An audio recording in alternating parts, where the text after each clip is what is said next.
En los últimos 10 años hemos tenido un aumento importantísimo en el nivel de obesidad en nuestro país. Si nos queremos comparar como nos gusta compararnos con la gente de los países de la OCDE, de la OCDE, estamos últimos y con bastante distancia. Y lo que ha generado, ya hemos conversado de este tema en otras ocasiones respecto de la obesidad de los adultos, pero ha ido generando también una situación bastante preocupante con la obesidad en los niños y que están comenzando a presentar enfermedades que no se daban en menores de edad, sino que se daban en gente adulta, no sé, de más allá de los 40, 45 años. Y es una realidad a la cual hay que ponerle bastante atención y la queremos analizar con el doctor Alex Escalona, jefe del programa de obesidad y diabetes de la Universidad de los Andes, la clínica de la Universidad de los Andes, que está aquí en el estudio con nosotros. Doctor, ¿cómo está? Muy buenos días. Hola. Buenas tardes. Buenas tardes. Buenas tardes ya. Sí, pues. Doctor, primero que todo, si nos puede hacer un pequeño mapeo de la realidad en este momento de la obesidad infantil en nuestro país y estos cuadros o estas nuevas enfermedades que están apareciendo en niños y que no se veían antes de que se produjera, digamos, esta explosión de obesidad en los menores de edad. ¿Y cómo se distribuye? También. Bueno, la realidad en Chile es que la obesidad infantil ha aumentado en forma muy importante.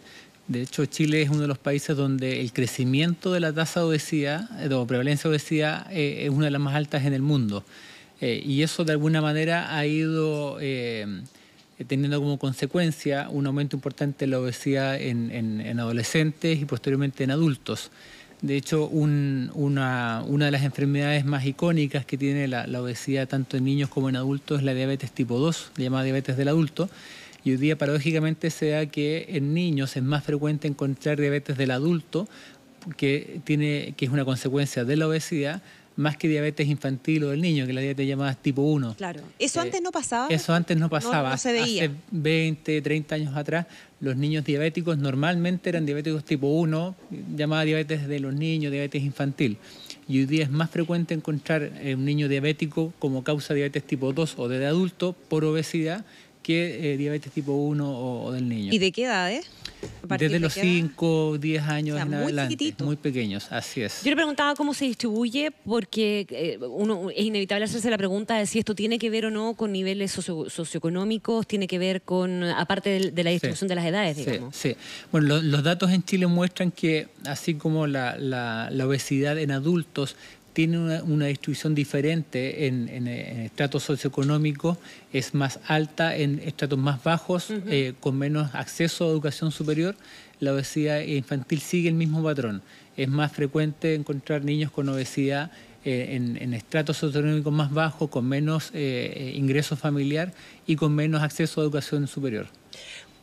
Nosotros estamos considerando la obesidad en términos de su definición como salud pública, en el fondo. Claro. En la importancia que realmente tiene, ¿o no? Tú dices desde el punto de vista de las políticas. Desde la política pública. ¿Hay una consideración suficiente hacia la obesidad como un problema real de política pública? Porque si estamos hablando de que tenemos niños con presión alta, que tenemos niños con diabetes tipo 2 que no teníamos, si tenemos una segmentación socioeconómica clara, digamos, que permite focalizar eventualmente, uno pensaría que desde la política pública podríamos empezar a atacarlo si es que la estamos considerando como realmente tiene que considerarse. Yo creo que hay un entendimiento de la obesidad como una enfermedad grave, relativamente nueva comparado con otras enfermedades desde el punto de vista de la importancia en salud pública. En Chile, recordemos, hace 50 años atrás, la enfermedad nutricional más grave, especialmente en niños, era desnutrición infantil, que hoy día pasó a ser la enfermedad por nutrición más importante en la obesidad. Y yo creo que desde ese punto de vista se ha avanzado en el entendimiento de la enfermedad a nivel de salud pública, a nivel de políticas públicas. O sea, ya no es un problema estético, digamos, sino que sabemos todos que es un problema de salud. Lo que sí creo yo que falta mucho por avanzar es en implementar políticas o programas que permitan ir dando solución al problema desde el origen, desde los niños, desde los adolescentes, al principio, prevención. Eso falta bastante todavía y producto de eso hemos visto que las cifras solo aumentan y aumentan en adultos y en niños.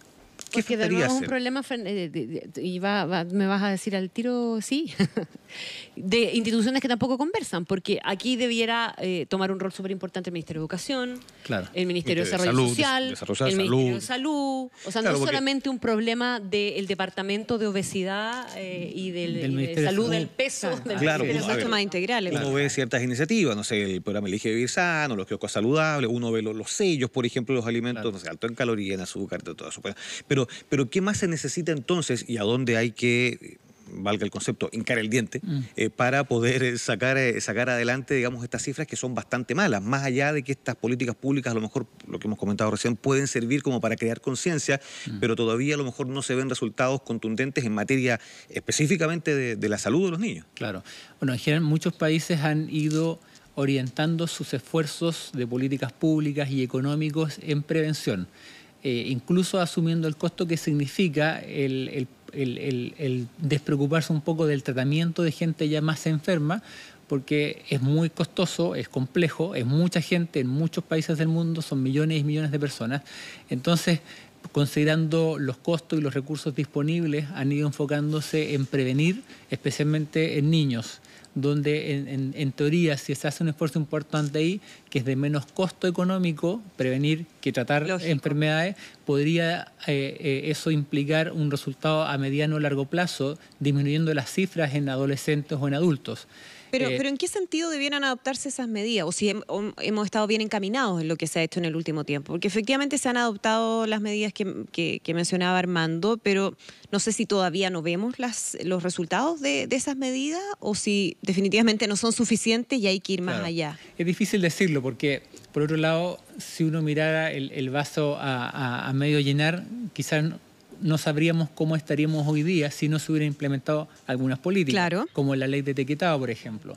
De forma es muy difícil saber qué habría ocurrido si no se hubiera hecho nada. Ciertamente queda mucho por hacer y probablemente, nuevamente, lo costo eficaz es prevenir, especialmente en edades más pequeñas, niños, adolescentes especialmente, porque esto no solamente tiene un costo en lo que es salud, también tiene un costo económico de lo que es la economía del país, en el fondo. Lógico. Ausentismo laboral, más enfermedades, menos productividad, de manera que yo creo que esto incluso es más transversal que lo que tiene que ver con lo social y salud. Esto también tiene que ver con la economía, con el crecimiento del país. Ahora, desde el punto de vista de la salud, que obviamente es su área, un niño con problemas de obesidad y que ya empieza a tener problemas de distintas enfermedades a temprana edad, ¿puede revertir esa situación de salud cuando sea adolescente o adulto o ya son daños que van a ser permanentes? Bueno, la obesidad y la mayoría de las enfermedades asociadas a la obesidad en la etapa de niños y adolescentes son absolutamente reversibles. Y lo que es más importante es que se ha visto que si un adolescente revierte estos problemas antes de pasar a su adultez, el impacto que tiene en expectativa de vida después de los 40, 50 años es grande. O sea, es muy, muy importante y es muy potente. O sea, probablemente también, de nuevo, desde el punto de vista de esfuerzo económico, es mucho más eficiente el tratamiento y prevención en adolescencia que en adultos, por ejemplo, donde la expectativa de vida va a ser mucho más grande en ganancia al tratamiento oportuno en etapas de niños o adolescentes que en adultos más grandes. Estamos conversando con el doctor Alex Escalona a propósito de las cifras de obesidad. ¿Se acuerdan que hace tiempo atrás conversamos con un nutricionista que nos contaba en detalle, en el fondo, cómo va llenando su canasta de cosas una persona que vive y una familia, en el fondo, de zonas distintas en el país de escasos recursos, y que es en los kioscos o en los boliches de esos barrios no venden Coca-Cola o no venden bebidas gaseosas light. Claro. Venden puras bebidas azucaradas. Y eso tiene que ver con la forma en que se distribuyen probablemente todo el remanente de lo que entregan en algunos sectores, van y lo entregan en otro lado y no aparece la bebida light. Tiene que ver con una cuestión aspiracional también de parte de los grupos que empiezan a ganar un poco más de plata y quieren comer en el McDonald's y quieren comprar bebidas, etcétera, etcétera. Entonces, a lo que voy es que también estamos enfrentados a un tema que de cultural tiene un componente. Sin duda. Ese tipo de cuestiones normalmente se revierten con campañas educativas. Probablemente los sellos no han sido suficientes como para entender una cosa así, sino que también tiene que haber una toma de conciencia mayor de parte de las personas. ¿Qué se hace ahí? Porque es inevitable también tener que meterse en ese ámbito. Claro. Bueno, se requiere mucha educación, sin duda. Educación no solamente a quienes son, de alguna manera, los pacientes primarios, niños, adolescentes, y eso se puede hacer a través de los colegios, sino que en las familias. El componente de falta de educación familiar respecto al entendimiento de una buena alimentación es muy alto. Muchas veces cuando vemos un niño con obesidad, detrás de eso hay padres con obesidad, hermanos mayores con obesidad, donde hay un desorden alimentario, una falta de conocimiento alimentario, de cómo deben alimentarse. Más allá del tema de los recursos, ¿verdad? O sea, no es que no solamente estamos hablando de falta de cultura de cómo alimentarse, sino también de pensar a lo mejor que comer bien es caro, o de pensar que porque tengo plata como lo que quiero y me compro lo que quiero. Es que efectivamente también muchas veces resulta que comer más saludable es más caro, muchas veces es más caro comer alguna porción que tenga proteínas, pescado, versus comer comida rápida en el fondo. A veces también hay problemas de infraestructura. Muchas veces hablamos con los pacientes y nos dicen, bueno, ¿a qué hora hago actividad física? Porque trabajo de sol a sol, no tiene tiempo a hacer ejercicio. A veces en algunos lugares no hay espacios públicos seguros para hacer ejercicio a horas donde hay menos luz, en las mañanas o en las noches, sobre todo en invierno. Es un sinnúmero de problemas al cual vive la gente en el día a día. Pero en el caso de los niños eso se puede resolver con políticas públicas desde los colegios, o sea, por ejemplo, el tema de la actividad física, porque el sedentarismo termina siendo quizás el problema más grande que hay a nivel de salud pública. Generacionalmente, y esto está escrito y uno lo ve en el día a día con los pacientes, es que el peso iba relativamente bien en su historia hasta que egresan del colegio de cuarto medio, donde había obligación de hacer actividad física, y pasan a estudios superiores, técnicos, universitarios, donde no hay obligación, y ahí empieza el sedentarismo. Hay más desorden alimentario en los estudios superiores que en los colegios, donde hay horarios un poco más estrictos de cuándo se almuerza, cuándo salen del colegio y toman once. Bueno, en los colegios la obligatoriedad de la educación física, bien, todavía es obligatorio, pero cada vez con menos horas también. Y no todos los colegios con los espacios. Hubo una época en que para tener un colegio tú no tenías como requisito o exigencia tener una cancha, por ejemplo. Claro, exactamente. Y además de bien mala calidad, porque se ha hecho estudios de, no sé, de las 2 horas de educación física que había, finalmente se hacen 30 minutos cada hora, no es efectivo, no tiene ningún sentido. Colegio que salíamos a entre darse la vuelta, cambiarse de ropa y nos iba quedando detrás del estanque de agua y no sabía hacer ninguna cuestión, po.